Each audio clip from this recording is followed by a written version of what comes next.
이상한 노인네 하나 때문에 초소가 정지됐어요. 장세희 여군 대위는 인내심이 바닥난 듯 고함을 질렀습니다. 근무 중이던 헌병 2명이 곧장 달려왔고 장 대위의 명령에 따라 주인공 노인의 양팔을 붙잡았습니다. 주인공 노인은 말없이 끌려갔습니다. 불안정한 걸음, 낡은 전투화, 그리고 손에 쥔 군번줄 하나. 조심해서 모셔다 드려요. 다치시면 안 되니까요. 장세의 여군군 대위는 비꼬는 듯한 말투로 웃으며 말했죠. 결국 주인공 노인은 부대 정문에서 50m 떨어진 길가에 그대로 주저앉고 말았습니다. 뜨거운 아스팔트 위에 그의 그림자만 길게 드리워졌습니다. 지나가던 시민들이 안쓰럽게 바라봤지만 그 누구도 다가서지 못했습니다. 하지만 이 노인이 누구인지 아무도 몰랐습니다. 오늘의 이야기는 예비역 준장 최진만 할아버지의 특별한 사연입니다. 끝까지 들어보시고 여러분의 소중한 댓글로 남겨주세요. 구독과 좋아요, 알림 설정은 보다 재미있는 영상을 만드는데 큰 힘이 됩니다. 한 번씩만 눌러주세요. 경기도 최전방 모사단 정문 앞 오후 2시경입니다. 한여름 무더위가 아스팔트를 달구고 있는 가운데 한 노인이 정문 초소 앞에 서 있습니다.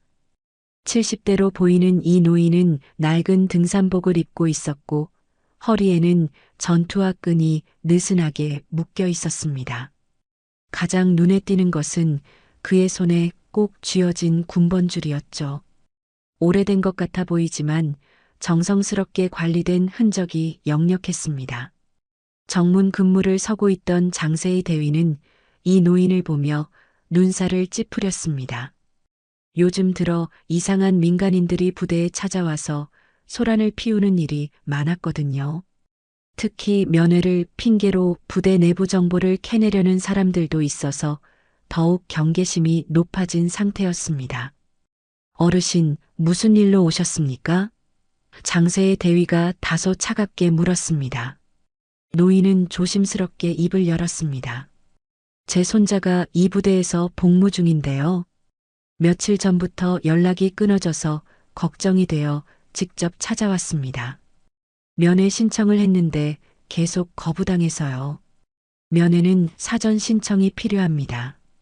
그리고 신분 확인도 제대로 되지 않았고요. 지금 당장은 면회가 불가능합니다. 장 대위의 목소리는 더욱 단호해졌습니다.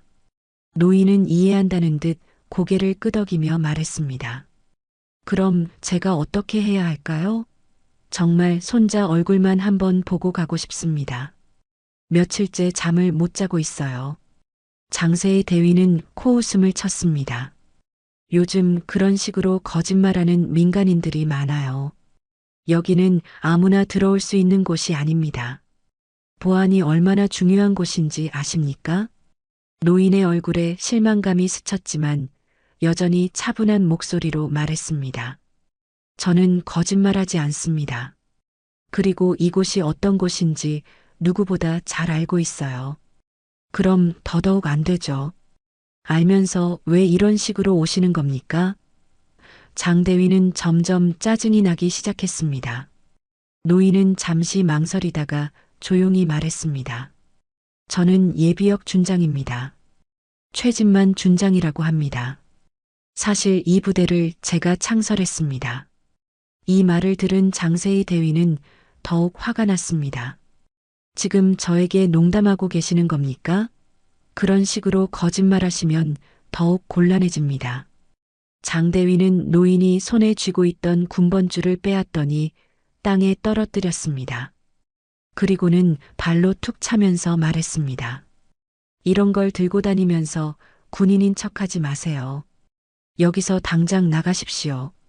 노인의 얼굴이 순간 굳어졌습니다. 그 군번줄은 그에게 있어서 무엇보다 소중한 것이었거든요. 수십 년간 함께해온 동반자 같은 존재였습니다. 하지만 노인은 화를 내지 않고 조용히 군번줄을 주워들었습니다. 제발 손자 얼굴만 한번 봐도 될까요? 노인이 마지막으로 간청했습니다. 장세의 대위는 이미 참을성의 한계에 다다른 상태였습니다. 안 된다고 몇 번을 말씀드려야 하겠습니까? 장세의 대위는 더 이상 참을 수 없다는 듯 병사들을 향해 소리쳤습니다. 이상한 노인네 하나 때문에 초소가 정지됐어요.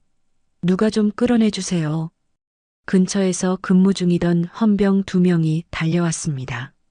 장 대위의 지시에 따라 노인의 양팔을 잡고 정문 밖으로 끌어내기 시작했습니다. 노인은 저항하지 않았지만 나이가 많아 걸음이 불안정했습니다. 아, 조심해서 모셔다 드려요. 다치시면 안 되니까요. 장 대위가 비꼬는 듯한 말투로 헌병들에게 지시했습니다.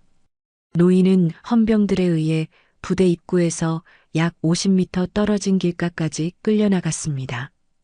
그곳에서 힘없이 주저앉으며 비틀거렸습니다.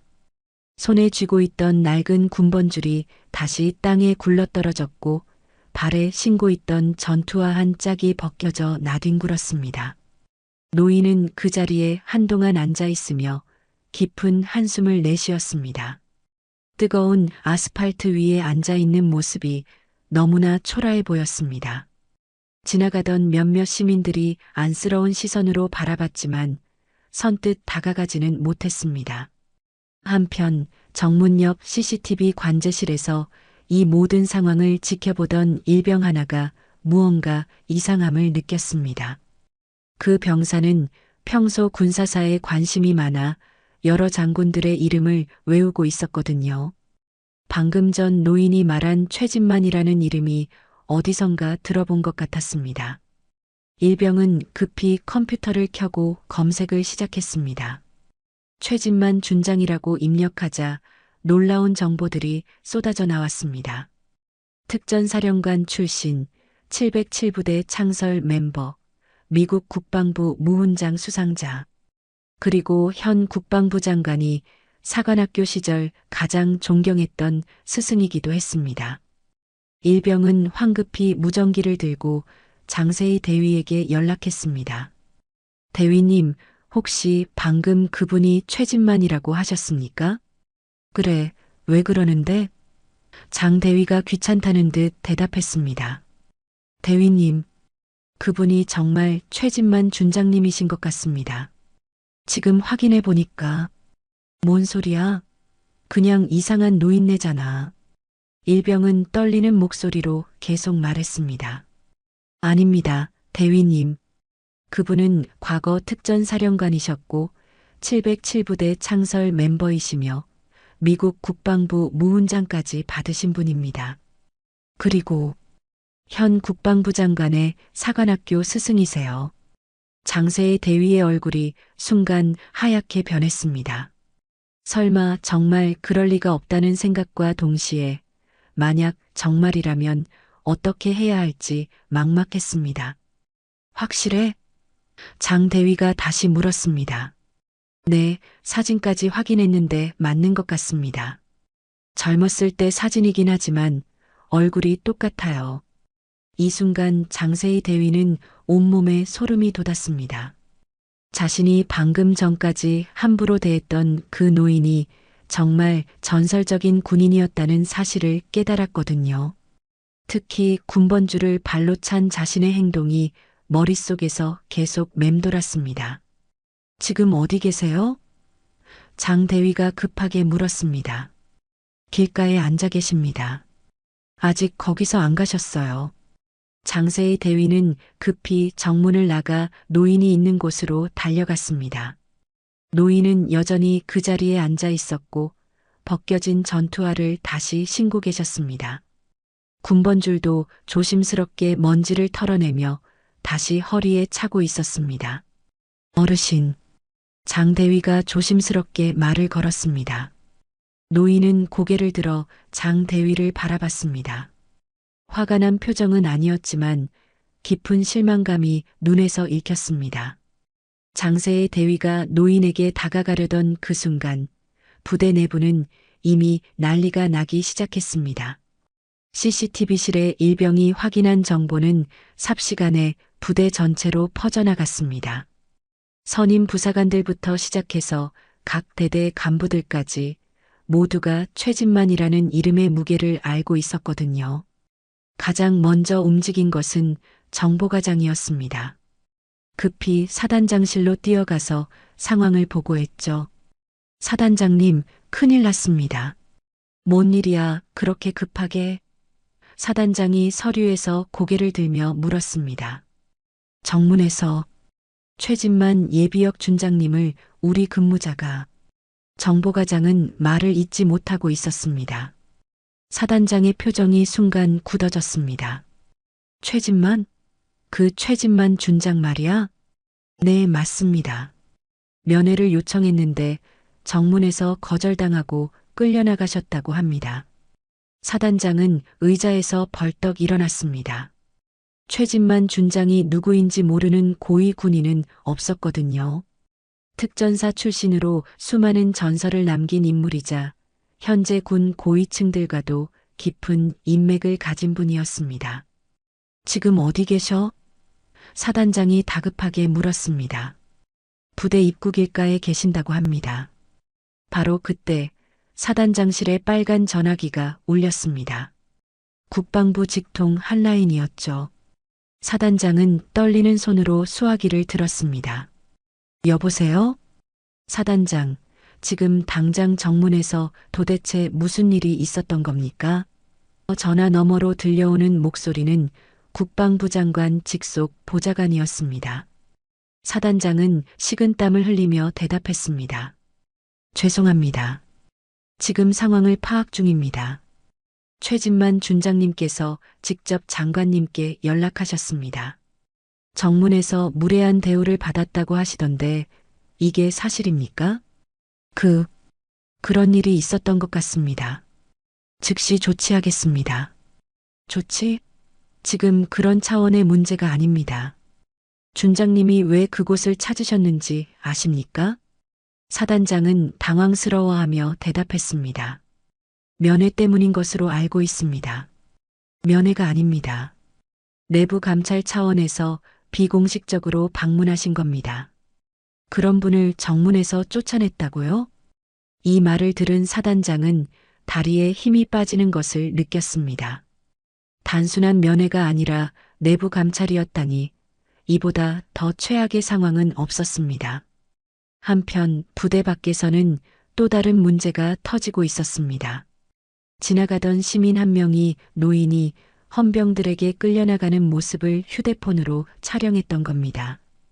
그 영상이 벌써 SNS에 올라가기 시작했습니다. 최전방 부대 정문에서 노인 강제 퇴거라는 제목의 영상이 순식간에 퍼져나갔습니다. 댓글에는 분노한 네티즌들의 반응이 쏟아졌습니다. 저 나이에 저런 대우를 받다니 군대가 이게 뭐하는 짓이야 같은 비판들이 줄을 이었습니다. 더 큰 문제는 이 영상을 본 몇몇 예비역들이 노인의 정체를 알아보기 시작했다는 점이었습니다. 혹시 저분이 최진만 준장님 아니야? 라는 댓글이 달리자 순식간에 상황은 걷잡을 수 없이 커져갔습니다. 부대 내부로 다시 돌아가 보면 사단장은 비상회의를 소집했습니다. 모든 대대장과 주요 간부들이 긴급 집합했죠. 지금부터 말하는 것은 절대 기밀입니다. 사단장이 엄숙하게 시작했습니다. 최진만 예비역 준장님이 우리 부대를 방문하셨는데 정문에서 적절하지 못한 대우를 받으셨습니다. 회의실이 순간 조용해졌습니다. 모든 간부들이 사태의 심각성을 깨달았거든요. 정문 초소 근무 명단 전원 확인하고 CCTV 영상 모두 확보해 주세요. 그리고 사단장은 잠시 망설이다가 말했습니다. 무릎 꿇고라도 사과드릴 준비를 해야겠습니다. 바로 그때 또 다른 전화가 걸려왔습니다. 이번에는 청와대 군사비서관실에서였습니다. 사단장님, 최진만 준장님 건으로 연락드립니다. 상부에서 매우 심각하게 보고 있습니다. 사단장은 이제 정말 절망적이었습니다. 국방부를 넘어 청와대까지 이 일이 알려진 겁니다. 한편 부대 밖 길가에서는 최진만 준장이 여전히 조용히 앉아 있었습니다. 벗겨진 전투화를 다시 신고 떨어뜨린 군번줄의 먼지를 정성스럽게 털어내고 있었죠. 그의 얼굴에는 분노보다는 깊은 실망감이 스며 있었습니다. 장세의 대위는 몇 걸음 떨어진 곳에서 망설이고 있었습니다. 어떻게 말을 꺼내야 할지, 어떻게 사과해야 할지 갈피를 잡지 못하고 있었거든요. 자신이 저지른 일의 심각성을 이제야 깨닫기 시작했습니다. 바로 그때 멀리서 검은색 승용차 한 대가 빠른 속도로 다가왔습니다. 차에서 내린 사람은 정장을 입은 중년 남성이었습니다. 청와대 군사비서관이었죠. 그는 황급히 최진만 준장에게 다가가 깊숙이 인사했습니다. 준장님, 이게 있을 수 있는 일입니까? 군사비서관의 목소리에는 당황함과 분노가 섞여 있었습니다. 최진만 준장은 천천히 고개를 들어 그를 바라봤습니다. 오랜만이군요, 비서관님. 이런 일이 어떻게... 정말 죄송합니다. 군사비서관은 다시 한번 고개를 숙였습니다. 그제야 주변에 있던 사람들이 상황의 심각성을 완전히 깨달았습니다. 청와대에서 직접 사람이 나올 정도라면 이 노인이 정말 대단한 인물이라는 것이 명확해졌거든요. 장세의 대위는 뒤늦게 최진만 준장에게 다가가 급하게 경례를 올렸습니다. 죄송합니다, 준장님. 최진만 준장은 그런장 대위를 잠시 바라보다가 조용히 말했습니다. 경례는 받지 않겠습니다. 이 한마디에 장세의 대위의 얼굴이 창백해졌습니다. 군인에게 경례를 받지 않겠다는 것은 상대방을 군인으로 인정하지 않겠다는 뜻이었거든요. 군사비서관이 최진만 준장에게 조심스럽게 물었습니다. 준장님, 혹시 왜 이곳을 찾으신 건지 여쭤봐도 될까요? 최진만 준장은 잠시 침묵했다가 무거운 목소리로 대답했습니다. 군 내부의 부조리를 직접 확인하기 위해서였습니다. 이 말을 들은 모든 사람들이 숨을 죽였습니다. 단순한 면회가 아니라 부조리 확인이었다니 이는 곧 이 부대에 문제가 있다는 뜻이었거든요. 어떤 부조리 말씀이신지요? 군사비서관이 조심스럽게 물었습니다. 최진만 준장은 멀리 부대 정문을 바라보며 말했습니다. 며칠 전 안타까운 소식을 들었습니다. 이 부대에서 복무 중인 한 병사가 극단적인 선택을 했다고 했죠. 장세의 대위의 얼굴이 더욱 하얗게 변했습니다. 최근에 실제로 그런 일이 있었거든요. 부대에서는 그 일을 최대한 조용히 처리하려고 했었는데, 그런데 이상한 점이 많았습니다. 최진만 준장이 계속 말했습니다. 유가족들이 면회를 신청해도 계속 거부당했고, 사건에 대한 제대로 된 설명도 받지 못했다고 했습니다. 군사비서관의 표정이 심각해졌습니다. 혹시 은폐 시도가 있었다는 말씀입니까? 그래서 제가 직접 확인하러 온 겁니다. 최진만 준장이 낡은 군번줄을 만지며 말했습니다. 하지만 정문에서부터 이런 대우를 받을 줄은 몰랐네요. 이때 부대 안에서는 사단장이 급히 뛰어나오고 있었습니다. 뒤따라 주요 간부들도 함께 나왔죠. 사단장은 멀리서부터 최진만 준장을 보자 뛰어가서 깊숙이 인사했습니다. 준장님, 정말 죄송합니다. 사단장의 목소리가 떨리고 있었습니다. 최진만 준장은 사단장을 바라보며 조용히 말했습니다. 사단장님, 이야기할 것이 많을 것 같습니다. 네, 준장님. 부대 안에서 자세히 말씀드리겠습니다. 하지만 최진만 준장은 고개를 저었습니다. 아니요, 이곳에서 하죠. 더 이상 숨길 것도 없지 않습니까? 사단장과 간부들의 얼굴이 굳어졌습니다. 이제 모든 것이 드러날 순간이 다가오고 있었거든요. 최진만 준장이 다시 입을 열었습니다. 혹시 최근에 이 부대에서 사망한 병사가 있었습니까? 사단장은 잠시 망설이다가 어쩔 수 없이 고개를 끄덕였습니다. 네, 있었습니다. 그 병사가 바로 제 손자였습니다. 이 말과 함께 현장이 완전히 조용해졌습니다. 모든 사람들이 충격에 빠졌거든요. 전설적인 군인의 손자가 이 부대에서 목숨을 잃었고 그 할아버지가 직접 진실을 찾으러 온 것이었습니다. 최진만 준장의 마지막 말이 현장에 있던 모든 사람들을 얼어붙게 만들었습니다. 사단장은 말을 잇지 못하고 있었고 장세희 대위는 온몸이 떨리기 시작했습니다. 자신이 쫓아낸 그 노인이 최근 부대에서 사망한 병사의 할아버지였다는 사실에 충격을 받았거든요. 군사비서관이 조심스럽게 물었습니다. 준장님, 그럼 이번 방문은? 네, 손자의 죽음과 관련된 진실을 알아보기 위해서였습니다. 최진만 준장의 목소리는 여전히 차분했지만 그 안에 깊은 슬픔이 배어 있었습니다. 사단장이 떨리는 목소리로 말했습니다. 준장님, 부대 안에서 자세히. 아닙니다. 최진만 준장이 단호하게 말을 끊었습니다. 이미 며칠 동안 부대에서는 저희 가족의 면회 요청을 거부해 왔습니다.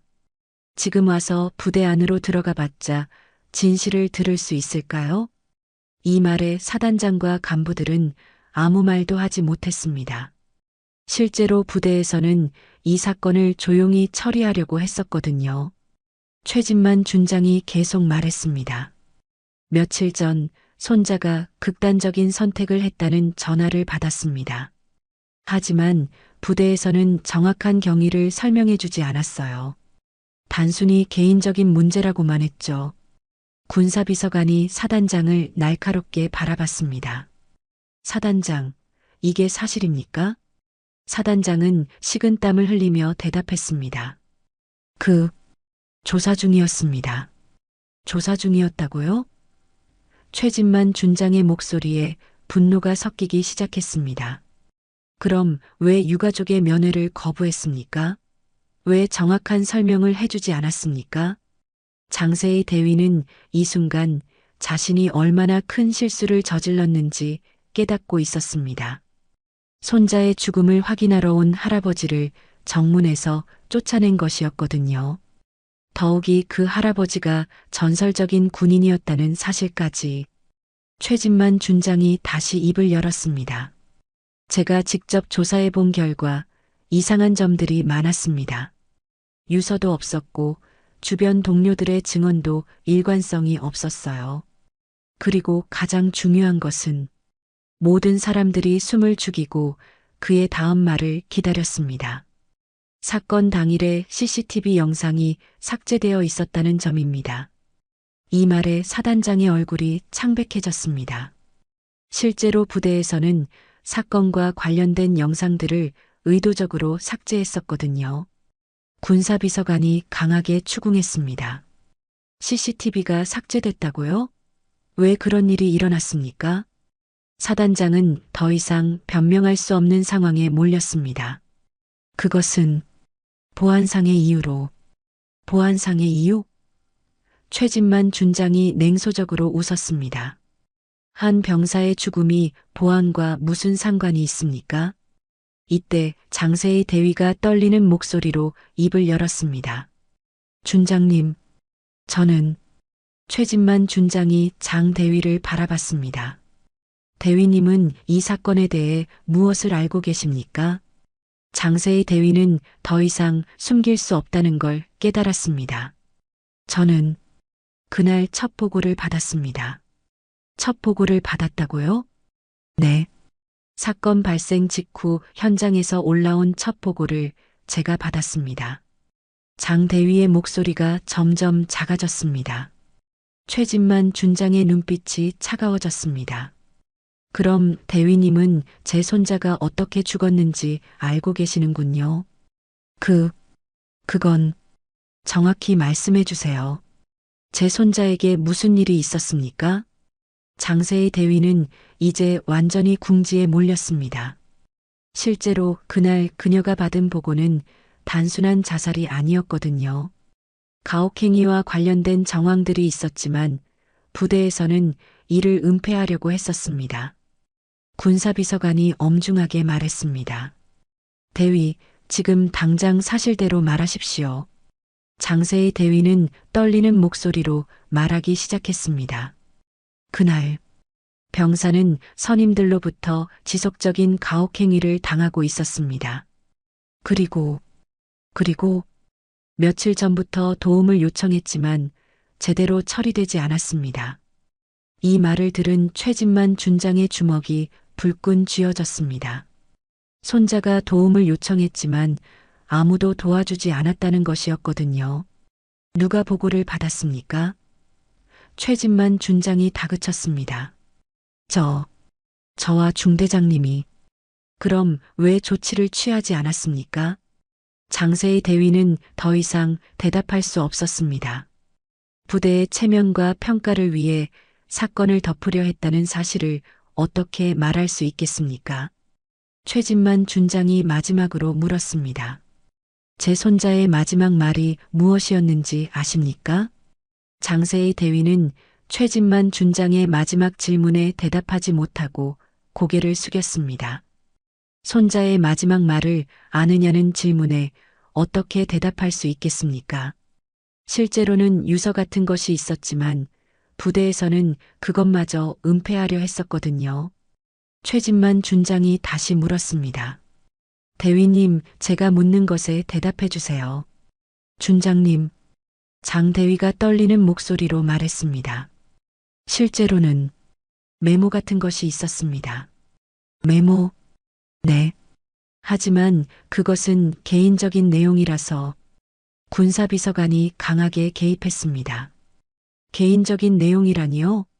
지금 이 상황에서 그런 말이 나옵니까? 사단장도 이제 더 이상 숨길 수 없다는 것을 깨달았습니다. 준장님, 부대 안에서 모든 자료를 보여드리겠습니다. 하지만 최진만 준장은 단호하게 거절했습니다. 아닙니다. 이미 며칠 동안 자료를 조작할 시간이 충분했을 텐데 지금 가서 무엇을 보겠습니까? 이 말에 모든 간부들이 할 말을 잃었습니다. 실제로 부대에서는 사건 발생 후 관련 자료들을 정리하고 수정하는 작업을 했었거든요. 최진만 준장이 계속 말했습니다. 제가 개인적으로 조사한 바로는 제 손자는 며칠 전부터 선임들의 괴롭힘에 시달리고 있었습니다. 그리고 이를 간부들에게 신고했지만 제대로 처리되지 않았어요. 장세의 대위의 얼굴이 더욱 창백해졌습니다. 실제로 며칠 전 그녀에게 도움을 요청하는 보고가 올라왔었지만 바쁘다는 이유로 제대로 확인하지 않았었거든요. 그리고 마지막 날 제 손자는 동료에게 이런 말을 했다고 합니다. 최진만 준장의 목소리가 떨리기 시작했습니다. 할아버지께 죄송하다. 할아버지처럼 훌륭한 군인이 되지 못해서 죄송하다고 말이죠. 이 말을 들은 모든 사람들의 가슴이 먹먹해졌습니다. 특히 장세의 대위는 자신이 저지른 일의 무게를 온몸으로 느끼고 있었습니다. 군사비서관이 사단장에게 엄중하게 말했습니다. 사단장, 이 모든 것이 사실입니까? 사단장은 더 이상 부인할 수 없었습니다. 죄송합니다. 조사가 부족했습니다. 조사가 부족했다고요? 최진만 준장이 분노를 억누르며 말했습니다. 한 병사의 목숨이 달린 문제를 조사가 부족했다는 말로 넘어갈 수 있다고 생각하십니까? 바로 그때 부대 안에서 급히 뛰어나오는 사람이 있었습니다. 중대장이었죠. 그의 손에는 봉투 하나가 들려 있었습니다. 사단장님, 중대장이 숨을 헐떡이며 말했습니다. 찾았습니다. 뭘 찾았다는 거야? 그날 삭제됐다고 했던 CCTV 영상입니다. 백업 서버에 남아 있었습니다. 이 말에 모든 사람들의 시선이 중대장에게 집중됐습니다. 사단장의 얼굴은 더욱 하얗게 변했죠. 최진만 준장이 조용히 말했습니다. 그 영상을 보여주세요. 여기서는 사단장이 망설였습니다. 여기서 보겠습니다. 최진만 준장의 목소리는 단호했습니다. 중대장은 태블릿을 꺼내 영상을 재생했습니다. 화면에는 며칠 전 병영 내부의 모습이 나타났습니다. 최진만 준장의 손자가 선임들에게 둘러싸여 있는 모습이 보였죠. 영상 속에서 선임들은 젊은 병사를 괴롭히고 있었습니다. 물건을 던지고 욕설을 하며 심지어 물리적인 폭력까지 가하고 있었습니다. 최진만 준장은 영상을 보면서 주먹을 꽉 쥐고 있었습니다. 자신의 손자가 당한 일들을 직접 보고 있는 것이었거든요. 영상의 마지막 부분에서는 손자가 간부에게 도움을 요청하는 모습이 나왔습니다. 하지만 그 간부는 대충 듣고 넘어가 버렸죠. 영상이 끝나자 현장은 완전히 조용해졌습니다. 모든 사람들이 충격에 빠져 있었거든요. 최진만 준장이 장세의 대위를 바라보며 물었습니다. 대위님, 영상 속에서 제 손자가 도움을 요청했던 그 간부가 누구입니까? 장세의 대위는 떨리는 목소리로 대답했습니다. 저입니다. 그때 대위님은 어떻게 대응하셨습니까? 저는 나중에 처리하겠다고 했습니다. 하지만 바빠서 잊어버렸습니다. 이 대답에 최진만 준장의 눈에서 차가운 빛이 나왔습니다. 손자의 마지막 도움 요청을 잊어버렸다는 것이었거든요. 최진만 준장은 장세의 대위의 마지막 대답을 듣고 한동안 아무 말도 하지 않았습니다. 손자의 마지막 도움 요청을 바빠서 잊어버렸다는 말이 그의 가슴을 깊이 찔렀거든요. 주변 사람들도 숨소리조차 내지 않고 있었습니다. 이 무거운 침묵이 현실의 잔혹함을 더욱 부각시켰습니다. 한 젊은 생명이 간절히 보낸 구조 신호가 단순히 바빠서라는 이유로 무시당했다는 사실이 모든 이들의 가슴을 무겁게 짓눌렀습니다. 군사비서관이 조심스럽게 말했습니다. 준장님, 이제 어떻게 하시겠습니까? 최진만 준장은 천천히 일어났습니다. 그리고 놀랍게도 부대 쪽으로 걸어가기 시작했습니다. 그의 걸음걸이에는 확고한 결의가 담겨 있었죠. 지금까지의 분노와 실망이 이제는 명확한 목적의식으로 바뀌어 있었습니다. 준장님, 어디 가시는 겁니까? 사단장이 급하게 물었습니다. 집에 가서 군복을 가져오겠습니다. 제대로 된 사과를 받기 위해서는 제가 군인의 모습으로 와야겠네요. 모든 사람들이 당황했습니다. 지금까지 민간인 옷차림이었던 최진만 준장이 군복을 입겠다는 것이었거든요. 그동안 할아버지로서 손자를 찾아왔지만 이제는 군인으로서 이 문제를 해결하겠다는 의지의 표현이었습니다.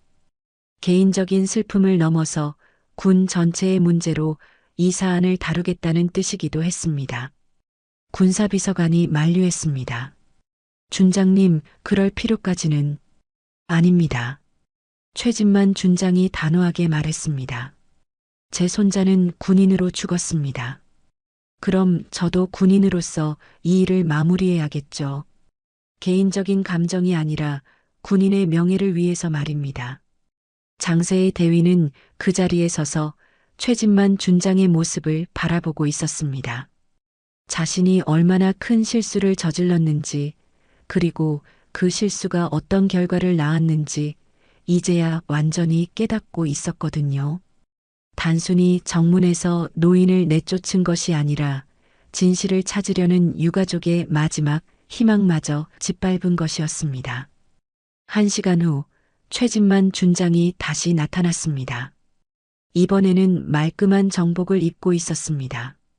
가슴에는 정복무 공훈장과 은성훈장이 빛나고 있었고 어깨에는 준장 계급장이 달려 있었죠. 허리에는 그 낡은 군번줄이 정성스럽게 차려져 있었습니다. 몇 시간 전 정문에서 발로 차였던 바로 그 군번줄이었습니다. 그의 모습을 본 모든 사람들이 자연스럽게 경례 자세를 취했습니다. 민간인 옷을 입었을 때와는 완전히 다른 위엄이 느껴졌거든요. 수십 년간 쌓아온 군인으로서의 품격과 경험이 온몸에서 뿜어져 나왔습니다. 이제야 모든 사람들이 진짜 최진만 준장의 모습을 보게 된 것입니다. 사단장이 다가가 정중하게 경례를 올렸습니다. 준장님, 부대 전체 집결을 명령하겠습니다. 그러세요. 모든 장병들이 지켜보는 가운데 이 일을 정리하겠습니다. 숨어서 처리할 일이 아닙니다. 최진만 준장의 목소리에는 확고한 신념이 담겨 있었습니다. 이 문제를 단순히 은밀하게 처리하는 것이 아니라 모든 장병들에게 교훈이 되도록 공개적으로 해결하겠다는 의지였습니다. 부대 전체의 집결 명령이 떨어졌습니다. 1200여 명의 장병들이 부대 운동장에 도열했습니다. 이런 전체 집결은 매우 이례적인 일이어서 모든 병사들이 긴장하고 있었죠. 무슨 일인지 정확히 알지 못하지만 심상치 않은 분위기를 모두가 감지하고 있었습니다. 간부들의 표정도 평소와 달랐고 전체적으로 숙연한 분위기가 감돌았습니다. 최진만 준장이 운동장 앞쪽으로 걸어 나왔습니다. 그의 뒤를 따라 사단장, 장세희 대위, 그리고 주요 간부들이 줄지어 섰습니다. 준장의 걸음 하나하나에 무게가 실려 있었고 모든 장병들의 시선이 그에게 집중되었습니다. 70이 넘은 나이임에도 불구하고 그의 걸음걸이는 여전히 군인다웠습니다. 사단장이 마이크를 잡고 선포했습니다. 지금부터 최진만 예비역 준장님께 군인의 이름으로 사죄드리겠습니다. 모든 장병들이 상황을 이해하기 시작했습니다. 앞에 서 있는 노인이 바로 그 유명한 최진만 준장이었고 최근 부대에서 일어난 사건과 관련이 있다는 것을 깨달았거든요. 웅성거리던 소리가 완전히 사라지고 정적이 흘렀습니다. 많은 병사들이 최진만 준장의 이름을 들어본 적이 있었습니다. 특전사의 전설이자 국가를 위해 헌신한 영웅적인 인물로 알려져 있었거든요. 장세의 대위가 앞으로 나와 모든 장병들이 보는 앞에서 무릎을 꿇었습니다. 그녀의 목소리는 떨리고 있었습니다. 1200명의 시선 앞에서 무릎을 꿇는다는 것은 한 군인에게 있어서 극도의 수치였지만 그녀는 이제 그것이 마땅하다는 것을 알고 있었습니다. 죄송합니다, 준장님. 고귀한 군인의 이름을 짓밟은 제 죄를 인정합니다. 운동장이 완전히 조용해졌습니다. 1200명의 장병들이 숨소리도 내지 않고 이 장면을 지켜보고 있었죠.